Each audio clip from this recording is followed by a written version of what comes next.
auriculares para la traducción, aquel que no entienda francés, que va a ser la lengua que emplee nuestro conferenciante.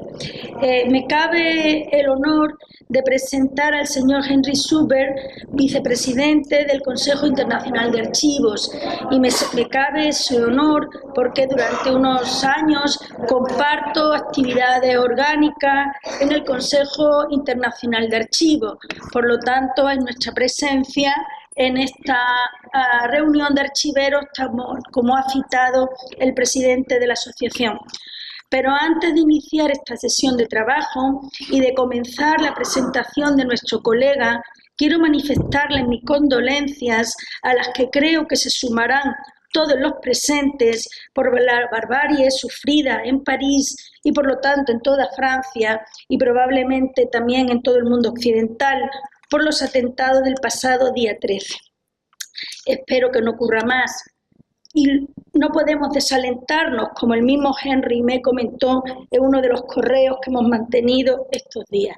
Por lo tanto, doblemente gracias por su presencia, dado que ha tenido algunas dificultades para poder venir. En la actualidad, Henry Zuber es conservador general del patrimonio adjunto al Servicio Histórico de la Defensa, es decir, el sistema de, entre otras cosas, de archivos del Ministerio de Defensa de Francia.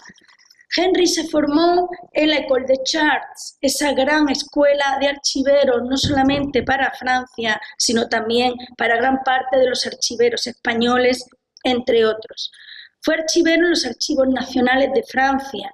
Posteriormente, trabajó en el archivo del Ministerio de Asuntos Exteriores. Creó y dirigió el Servicio de Archivos de la Autoridad de los Transportes de París. Igualmente, más tarde, fue responsable del archivo del Ministerio de Justicia y posteriormente del Servicio de Archivos y Documentación de la Compañía Nacional de Ferrocarriles de Francia. Durante un tiempo, también por ello nuestro interés que estuviera aquí con nosotros, fue presidente de la Asociación de Archiveros Franceses, esa potente y bien querida Asociación de Archiveros. Ha estado vinculado a diversas responsabilidades orgánicas del Consejo Internacional de Archivos, siendo también presidente de la Asociación de Asociaciones Profesionales de dicho Consejo. En la actualidad es vicepresidente del programa profesional del Consejo Internacional de Archivos, donde con anterioridad trabajó también duramente en este programa que él nos explicará, donde me consta su buen hacer, su dedicación y su consistente trabajo. Por ello, tanto él como yo agradecemos a la Asociación de Archiveros de Andalucía que permita la representación del ICA en esta jornada, pues el Consejo Internacional de Archivos tiene que ser para todos nosotros el alma mater de los archiveros de todo el mundo. Allí se debaten temas cruciales, por eso no debemos estar vinculados de la actividad del ICA. ¿Por qué? Porque facilita, entre otras cosas, documentos de trabajo sobre acceso, derechos humanos y sobre todo porque desde hace algún tiempo promueve la idea básica de que los archivos custodian y conservan documentos vitales y documentos necesarios para la memoria, entre otras cosas para que algunos actos no se repitan. Con Henry nos quedamos. Él expondrá su ponencia sobre el programa profesional del Consejo Internacional de Archivos y lo que es el plan de acción. Al finalizar podremos permitir, creo que habrá tiempo, al menos 2 preguntas concisas si alguien quiere realizarlas. Pues Henry, te dejo. Merci beaucoup, chère Esther, de ces mots d'accueil. Merci de ces mots de sympathie à l'égard de la France. Je voulais vraiment vous remercier tous, chers collègues et amis, de toutes vos manifestations depuis mon arrivée hier. La France a été touchée au cœur par cette tragédie de vendredi soir, mais je pense que la France est un pays qui est debout et qui, justement, les valeurs que nous représentons, nous autres archivistes, ce rôle que nous avons de faire connaître les sources du passé, de mettre en œuvre l'exploitation de ces sources pour comprendre le présent et, si possible, préparer l'avenir. Tout cela nous conforte dans notre rôle d'être en opposition à des valeurs que nous n'arrivons pas à comprendre. Les valeurs que nous défendons sont celles des droits de l'homme, de l'ouverture à la connaissance, d'une humanité renouvelée justement par cette connaissance qu'elle essaye d'acquérir et qu'elle construit petit à petit. Donc je voulais vraiment vous remercier. Je voulais aussi remercier Esther d'avoir rappelé mon parcours et dire à quel point je suis ému d'être ici au milieu d'une association d'archivistes professionnels. C'est véritablement une grande partie de mon parcours qui s'est située au sein des associations professionnelles, à la fois au sein de l'Association des archivistes français, mais bien sûr aussi au sein du Conseil international des archives, où j'ai effectivement représenté l'Association des archivistes français, puis présidé la section des associations professionnelles. L'évolution du Conseil international qui était de passer d'une institution essentiellement contrôlée par les services d'archives nationales vers une association internationale représentant tous les professionnels est encore une démarche en cours, mais je crois que par le biais des associations professionnelles, comme la vôtre, celle des archivistes andalous, comme celle des archivistes français, un certain nombre de progrès ont été accomplis. Je passe maintenant au sujet de ma présentation et à l'évolution de la commission de programme du Conseil international des archives et en quoi cela effectivement constitue une évolution du Conseil international. Alors, je vous rappellerai rapidement ce qu'est le Conseil international, comment il fonctionne à l'heure actuelle, avant d'en venir au cœur même qui constituera la présentation de la commission de programme, de ses différents objectifs et comment il recoupe les objectifs stratégiques de l'ICA. Je vous dirai un mot des groupes d'experts qui sont une création récente mise en place par la commission de programme depuis 3 ans, bien entendu avec un focus particulier sur les conférences et congrès. Et enfin, j'insisterai sur 2 actions majeures que nous avons mises en place récemment. L'une, la stratégie pour l'Afrique, développée depuis l'année dernière, et l'autre, le programme Nouveau Professionnel, qui se situe dans la reprise d'une initiative voulue par une collègue bien connue ici en Espagne, mon amie Christine Martinez, qui a effectivement eu l'occasion de mettre en place ce système lorsqu'elle était au secrétariat du Conseil international des archives. Alors, vous dire rapidement ce qu'est l'ICA. Cette organisation non gouvernementale défend et fait progresser les intérêts des archives, des services d'archives et des archivistes sur la scène internationale. Et bien entendu, l'objectif de cette association internationale, qui a comme base juridique la loi sur les associations de 1901 du cadre juridique français, l'objectif est effectivement de chercher des solutions et de partager des problèmes communs aux archivistes à travers le monde, ce qui n'est d'ailleurs pas toujours très, très simple. Nous nous en sommes rendus compte récemment. Je citais l'exemple de Christine Martinez, mais nous avons essayé, dans le cadre de SPA, il y a quelques années, de développer un référentiel pour les métiers, pour effectivement arriver à savoir comment positionner les différents métiers des archivistes au sein de la communauté européenne, et nous n'y sommes pas arrivés. Donc, l'existence de ces normes est possible sur le plan de la description archivistique, et nous y reviendrons. Elle est moins simple dans d'autres domaines. Donc, le domaine d'intervention de l'ICA, c'est les archives, mais c'est aussi la gestion des documents d'activité. Excusez-moi de la faute d'orthographe. Donc, nous avons véritablement besoin de prendre en compte l'ensemble de la chaîne de production documentaire, des documents numériques natifs aux documents papier traditionnels, et nous avons effectivement à suivre chacune des phases de, de production et de traitement de cette information documentaire.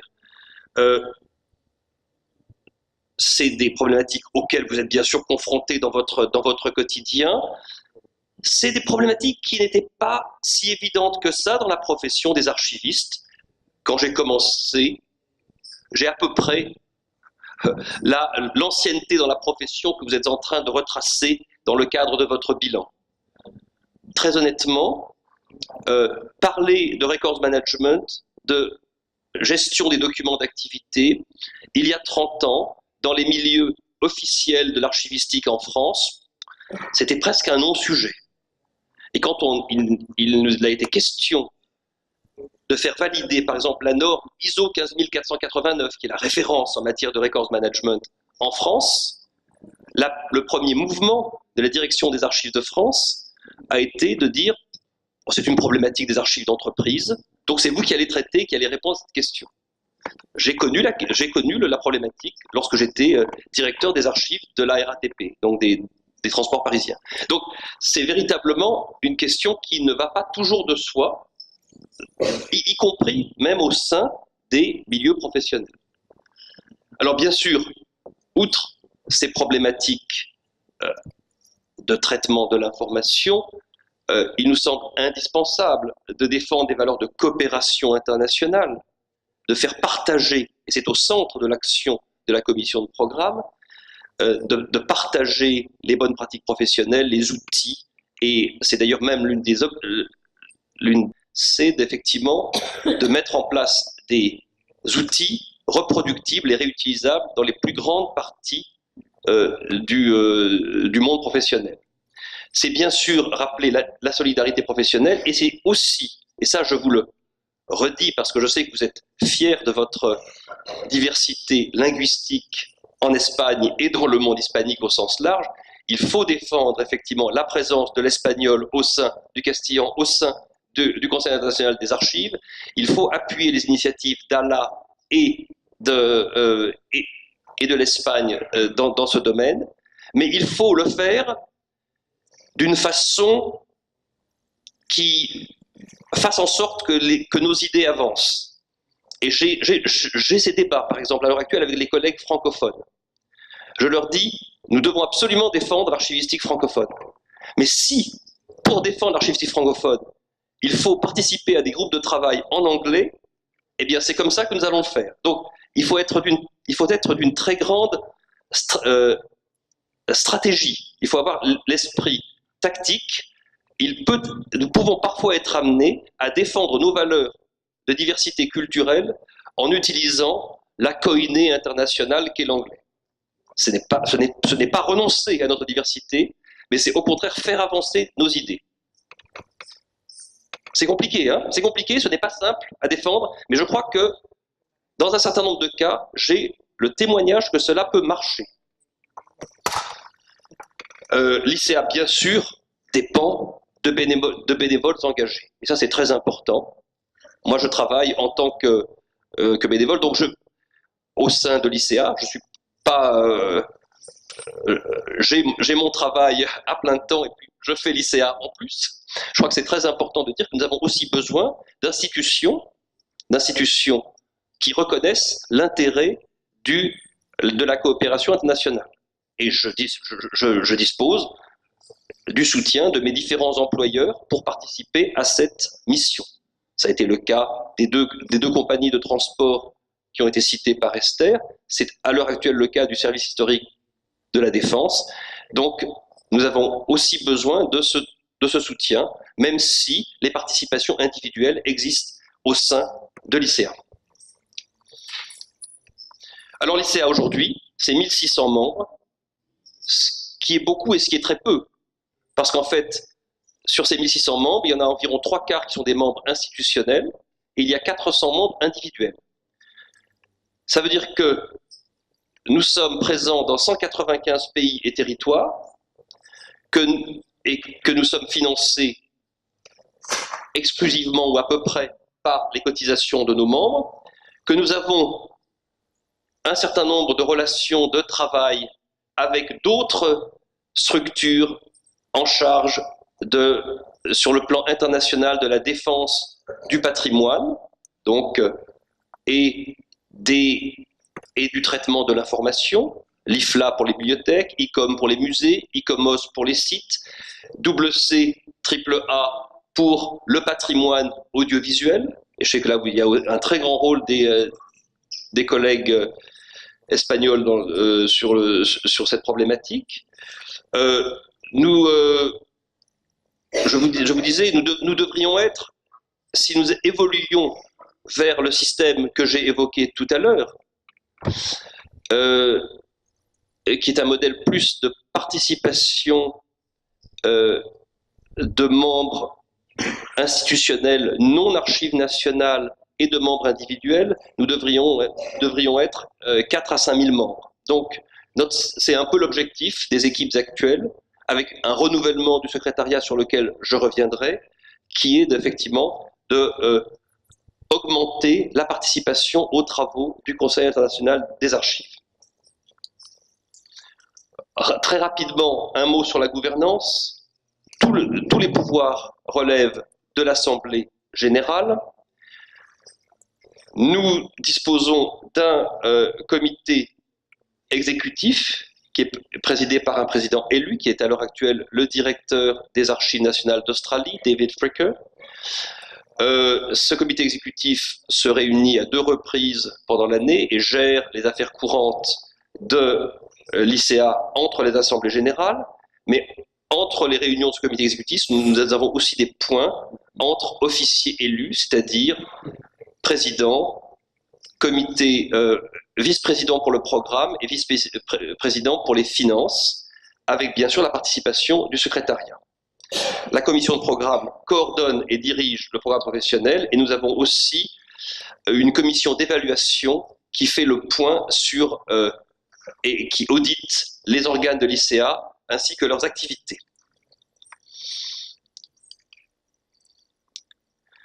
Le réseau, ce sont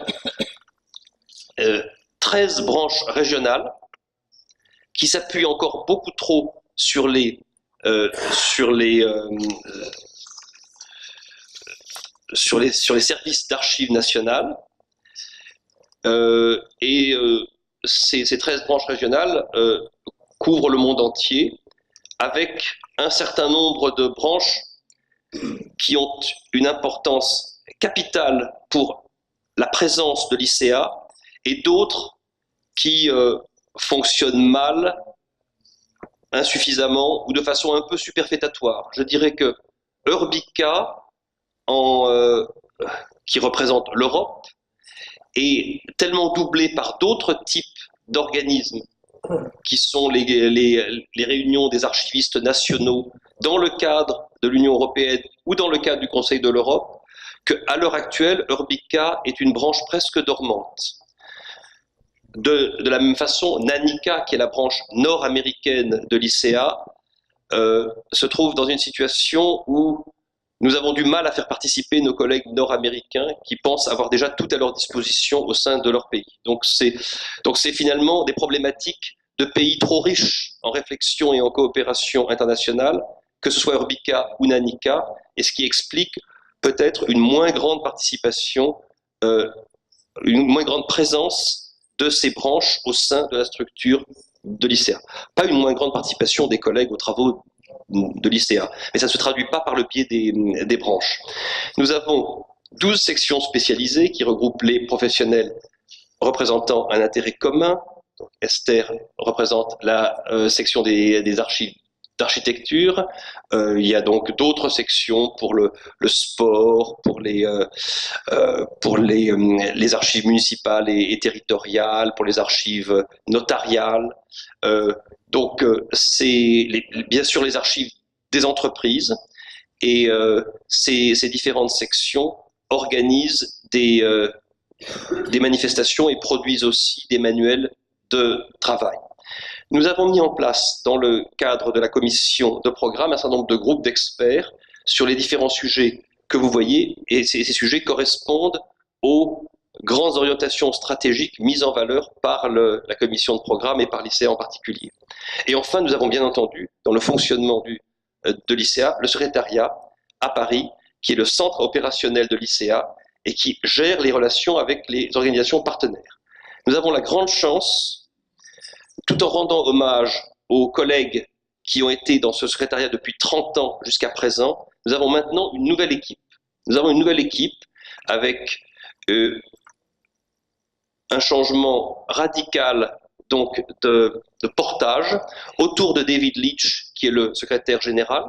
Nous avons une collègue qui est en détachement des Archives nationales d'Australie, qui vient nous aider pour soutenir le programme depuis septembre dernier. Nous avons une nouvelle responsable administrative qui est arrivée en juin dernier. Nous avons une nouvelle responsable du marketing et de la communication. Nous avons une jeune collègue qui est en cours de recrutement pour la refonte complète du site internet, qui est un site internet relativement insatisfaisant pour l'instant. Donc nous sommes dans une phase de reconstruction complète du secrétariat et nous l'espérons donc d'un nouveau départ et d'un appui supplémentaire apporté aux nouvelles initiatives mises en place par l'ICEA depuis 2-3 ans. Donc c'est véritablement des bases tout à fait nouvelles qu'il faut surtout noter, parce que je pense que vous avez ainsi l'occasion, si vous n'avez pas eu récemment de contact avec l'ICEA, l'occasion de redémarrer ces contacts si vous le souhaitez. Alors, le travail de la commission de programme s'appuie bien entendu sur les missions de l'ICEA telles qu'elles sont définies dans ses objectifs stratégiques. L'ICEA promeut le rôle de la gestion des documents et des archives pour protéger les droits des personnes et des États, ainsi que pour soutenir l'exercice de la démocratie et de la bonne gouvernance. Il ne suffit pas de dire ces principes, il faut ensuite effectivement arriver à les mettre en œuvre. Et c'est ce à quoi l'ICEA s'attache en liaison avec les directions nationales d'archives et les associations professionnelles d'archivistes. Je vous donnerai qu'un exemple récent, c'est la mobilisation professionnelle qui a eu lieu à l'occasion de du projet de directive européenne sur le droit à l'oubli, où on était sur le point, dans le cadre d'une réflexion pour de très bonnes raisons dans le monde électronique, de nous obliger à faire disparaître toutes nos archives papier contenant des renseignements sur les personnes. Ça veut dire qu'aurait disparu tout l'état civil, enfin, de façon un peu exagérée, mais tout l'état civil, et nous avons pu, tout l'état civil, tout ce qui permettait à une population qui représente quand même 70% de nos clients, c'est-à-dire les généalogistes, ça aurait mis fin à tous travaux en matière de généalogie. Donc nous sommes arrivés, aussi bien au niveau national qu'au niveau international, à faire en sorte que la notion de documentation historique et de conservation dans le cadre des archives soit maintenue dans les textes européens et dans les textes nationaux. Je crois que ça a été effectivement une avancée tout à fait importante.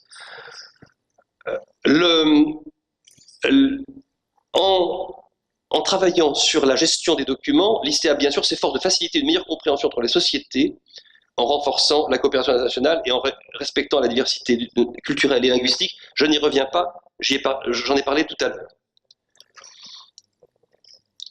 Voilà, donc je ne reviens pas non plus sur la mission numéro 2 parce que c'est véritablement ce qui correspond au rappeler que nous ne sommes pas une mission en plus, à côté, mais que nous sommes, dans les faits, au centre même de la vie d'une société, puisque nous sommes la source,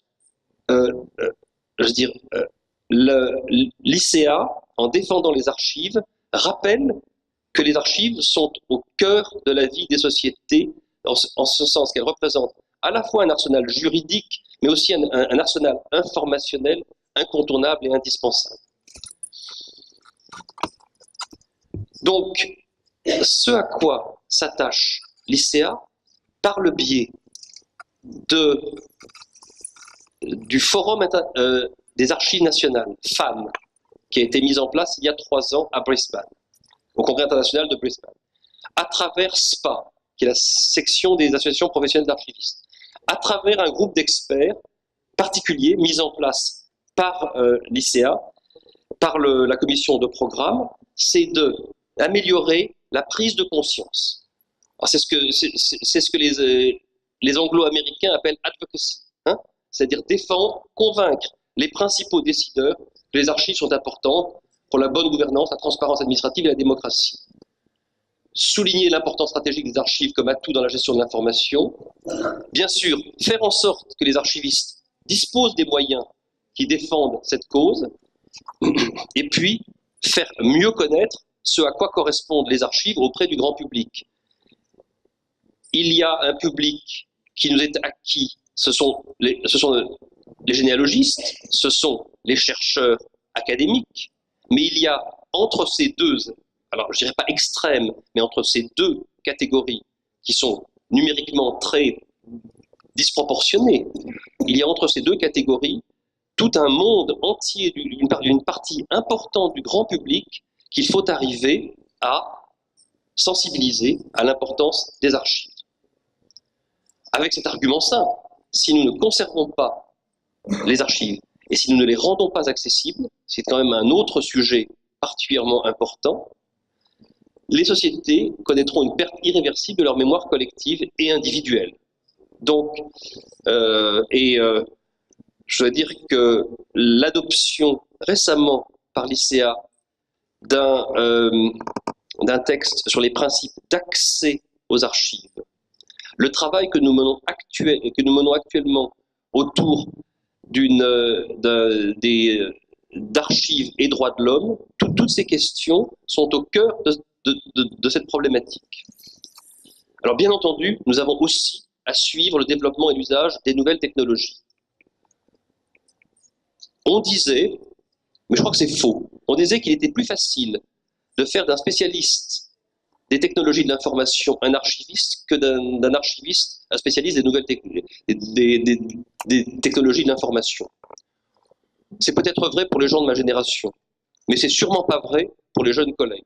Donc, et encore, je pense que les gens de ma génération, en toute modestie, sont quand même arrivés à peu près à s'adapter au monde, non seulement de l'informatique, mais aussi de la gestion des documents électroniques. Mais il faut être en mesure de soutenir les collègues dans leurs efforts pour gérer la quantité sans cesse grandissante de cette production documentaire.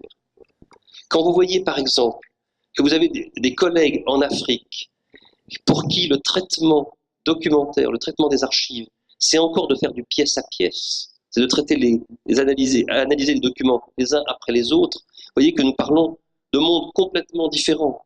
Et il faut effectivement que nous soyons en mesure de traiter cette production documentaire avec des outils équivalents, simples, mais qui nous permettent de remplir nos missions, tant vis-à-vis des services producteurs que des utilisateurs finaux des archives.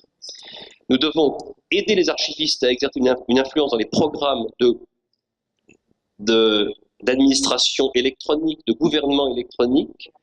Nous devons exploiter les possibilités de rendre les archives plus accessibles, en partie, y compris via Internet, malgré toutes les problématiques de protection de la vie privée que cela pose. Vous savez que des archives qui sont librement communicables ne sont pas forcément toutes libres pour être mises en ligne. Donc c'est des problématiques que nous devons bien maîtriser. Et dans ce nouveau contexte, nous devons continuer à protéger les droits des citoyens et à préserver la mémoire collective. Enfin, nous devons, et c'est le troisième objectif stratégique de l'ICA, c'est ce qu'on appelle développer le soutien aux acteurs professionnels. C'est donc préparer un ensemble de bonnes pratiques dans les principaux domaines de la profession. C'est promouvoir l'éducation, formation et formation continue des professionnels par des ateliers, des cours, des ressources en ligne. Et puis c'est produire des publications qui correspondent aux attentes de nos membres et qui soient surtout des modèles, comme je le disais tout à l'heure, des modèles réutilisables et reproductibles. Et ça, je crois que c'est tout à fait essentiel. Nous avons d'ailleurs, dans ce cadre-là, le Fonds international d'aide de développement des archives, le FIDA, qui est destiné à aider les collègues, les institutions dans les pays en développement qui souffrent de problèmes particulièrement graves. La commission de programme elle-même, elle est présidée par votre serviteur. Elle est donc composée de 12 à 15 membres qui sont choisis par le comité exécutif en fonction de leur expertise et qui viennent d'Australie, des États-Unis, du Royaume-Uni, du Brésil, d'Espagne, de Chine, de Costa Rica, de la Côte d'Ivoire, d'Italie, des Pays-Bas, de la Russie. Ce sont des membres S-fonction qui disposent du droit de vote et puis, par ailleurs, participent aux délibérations lors des 2 réunions annuelles et par courriel, le secrétaire général, la secrétaire générale adjointe et l'officier dont je vous ai parlé, qui vient de nous être rattaché en provenance des Archives nationales d'Australie, ainsi que les autres membres du secrétariat, dont la conseillère pour les traductions et publications.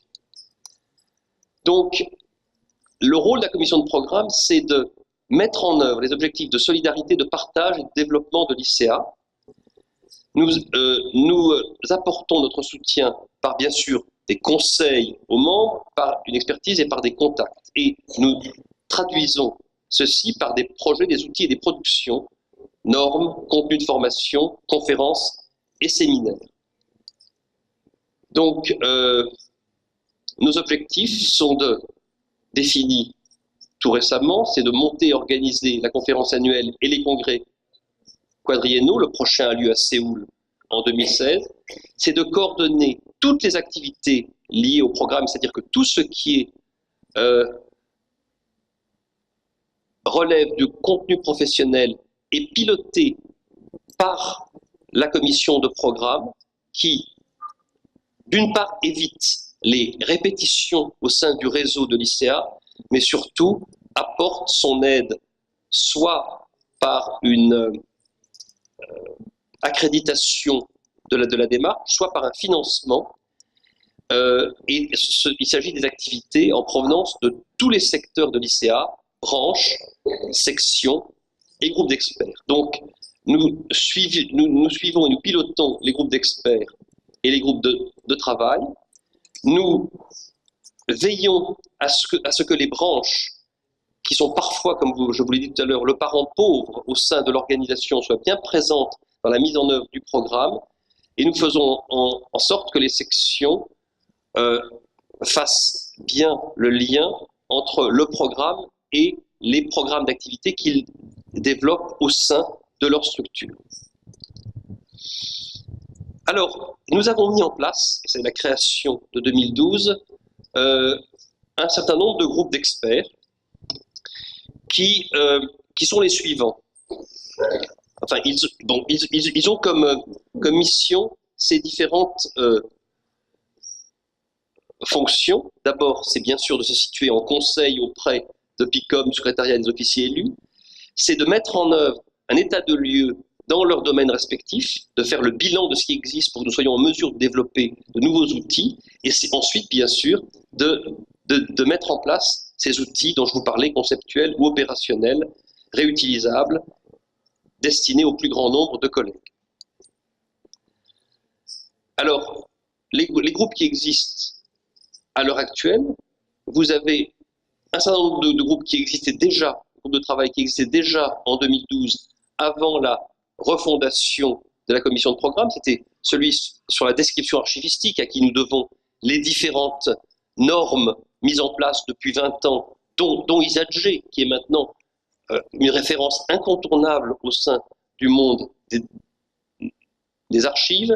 Nous avons le groupe de travail sur les droits de l'homme, piloté par Julie Peterson. Nous avons le groupe de travail sur les archives photographiques et audiovisuelles.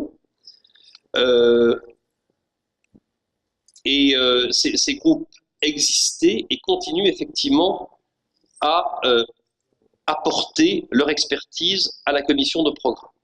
Et puis nous avons mis en place depuis 2012 un certain nombre de nouveaux groupes d'experts, un sur la production sur les archives électroniques vues effectivement à partir du moment de leur production, c'est-à-dire la prise en amont de la problématique le plus tôt possible. En arrivant au ministère de la Défense il y a 1 an et demi, c'est drôle, jamais, c'est-à-dire tout l'intérêt des carrières que nous avons, jamais je ne pensais une seconde, quand j'étais jeune homme, aller travailler au ministère de la Défense.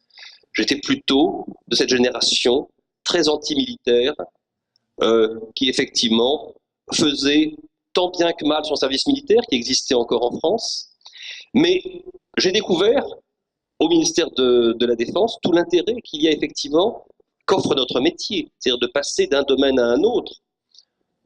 J'ai, grâce aux archives, découvert la justice en France, j'ai, grâce aux archives, découvert tout l'univers des transports régionaux et nationaux, et je découvre en ce moment le monde du ministère de la Défense. Les métadonnées visant à la conservation définitive de l'information.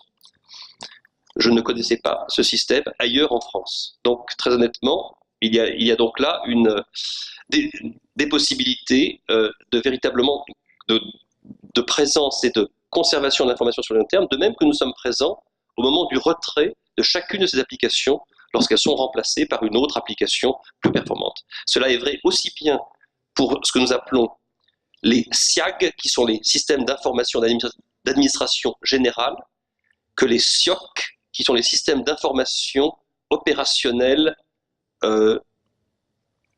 et de combat. Je pense que là, nous sommes effectivement, je vous rappelle, nous sommes dans un contexte militaire.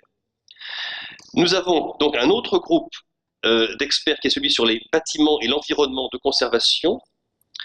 Nous avons un groupe de travail sur les situations de désastres, catastrophes, en particulier en zone de désastres naturels. Et ce groupe est présidé par notre collègue Émilie Lemas, qui était l'archiviste du diocèse de la Nouvelle-Orléans au moment de la catastrophe de Katarina. Et donc, nous avons effectivement toute une réflexion sur la façon de réagir dans ces conditions de désastre. La gestion des documents d'activité, le records management, est aussi un groupe de travail que nous sommes en train de mettre en place. La promotion et défense de la profession, l'évaluation, ce que nous appelions tri et sélection. Et enfin, nous sommes en train de mettre en place 2 derniers groupes, un sur les questions juridiques, à la fois les problématiques de données personnelles, mais pas uniquement, aussi les problématiques de références juridiques nécessaires au travail des organisations, et un autre qui connaît une actualité particulièrement importante, celui du vol et trafic d'archives. Et il n'est pas de jour, là aussi je vais vous revenir à mon exemple personnel, où au ministère de la Défense, nous n'ayons pas de problématique de récupération d'archives, soit pour des raisons de vol, soit pour des raisons de revendication d'archives publiques, qui est une autre question, mais qui est une question aussi importante sur le plan professionnel. Les conférences et congrès, je n'y reviendrai pas trop longtemps. De combien de temps est-ce que je dispose encore? 10 minutes, très bien. Donc, c'est un moment unique. Et je n'en ai pas parlé dans mon introduction, mais je reviens à Séville 15 ans après la merveilleuse occasion qu'a été le Congrès international de 2000, dont je garde encore des souvenirs tout à fait émus. Donc, c'est véritablement là que j'ai effectivement fait la connaissance d'un certain nombre de collègues que j'ai retrouvés depuis ce matin, et je crois que c'est une occasion unique de rencontrer des collègues et de se créer un réseau. Ce que nous avons mis en place, depuis 2013, c'est un nouveau système. Avant, nous avions les tables rondes internationales, les CITRA, et le congrès. CITRA était limité au directeur d'archives nationales et au président d'association. Depuis 2013, et la conférence de Bruxelles, nous avons un système qui est ouvert à tous les archivistes, de préférence membres de l'ICA, mais pas uniquement. Donc nous avons une volonté qui correspond à cette ouverture plus large de l'ICA dont je vous parlais tout à l'heure en introduction. Voilà, donc le rôle de PICOM, et c'est un rôle très important assuré par Margaret Crockett, qui est la secrétaire générale adjointe de l'ICA, à qui je tiens véritablement à rendre hommage, parce que moi, je suis le président, mais c'est elle qui fait le travail. Et c'est de définir les contours du contenu professionnel en sélectionnant les thèmes, en liaison avec le pays organisateur ou l'institution, puisque nous avons eu la ville de Gérone qui a organisé, et la communauté de Gérone qui a organisé la conférence l'année dernière. Bien sûr, l'objectif est de proposer des thèmes pertinents et utiles au plus grand nombre, et PICOM est très largement associé à la définition de ce programme. Voilà. Je ne vais pas revenir sur les différents thèmes des différentes conférences passées depuis 2013, sinon pour vous dire que nous essayons véritablement de coller à des thèmes d'actualité, et que même si nous sommes dans un monde qui tend de plus en plus vers la gestion des documents d'activité et la production documentaire contemporaine, je crois que nous avons à cœur de faire porter la réflexion sur l'ensemble des sujets susceptibles d'intéresser les archivistes. La conférence de Reykjavik qui a eu lieu il y a 1 mois et demi sur preuves, sécurité et droits civiques est d'une actualité tout à fait prégnante compte tenu des circonstances que nous connaissons à l'heure actuelle.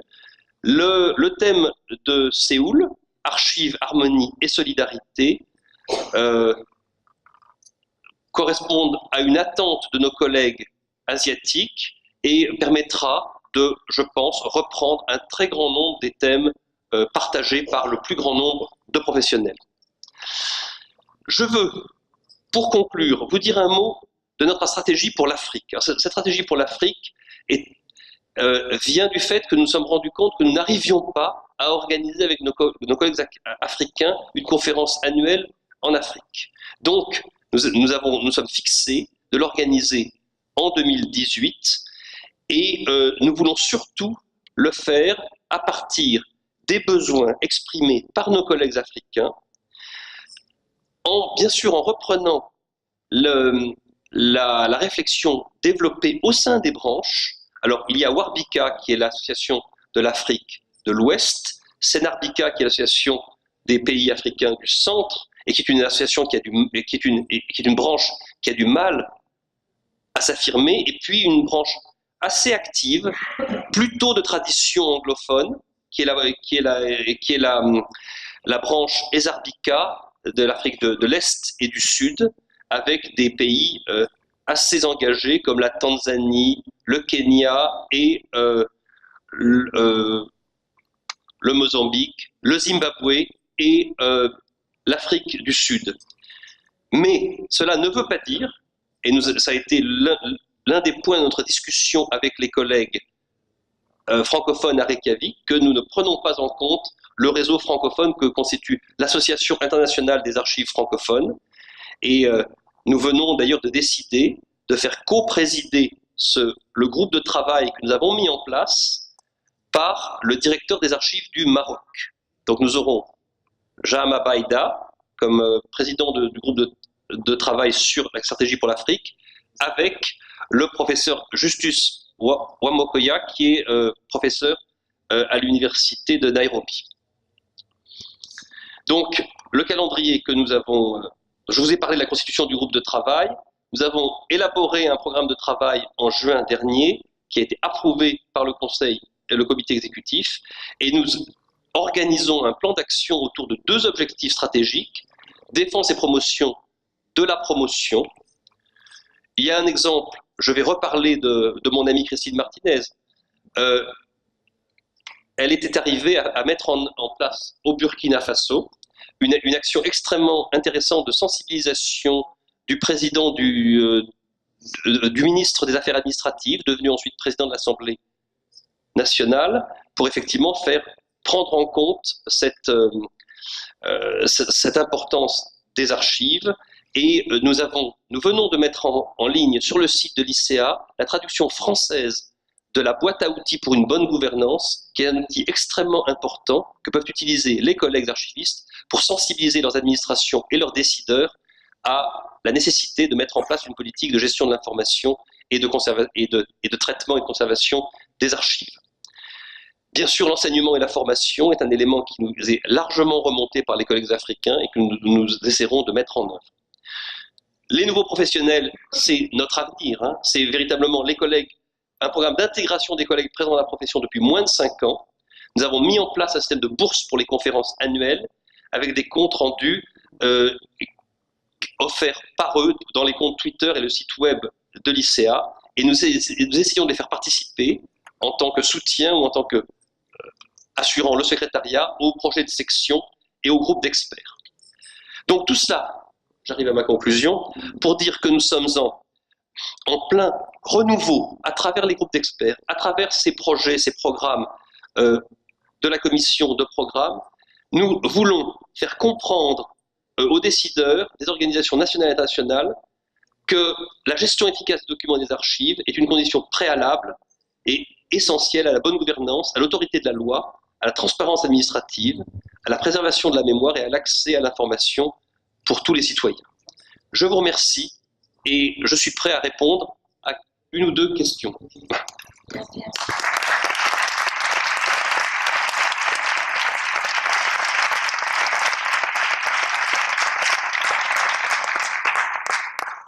Bueno, mucho de lo que ha explicado Henry lo lleva él casi solo, porque del Consejo Internacional de Archivos somos pocos haciendo muchas cosas, pero bueno, él es capaz, tiene buenos grupos de trabajo y buenos colegas que se comprometen en el ejercicio de todo lo que ha expuesto.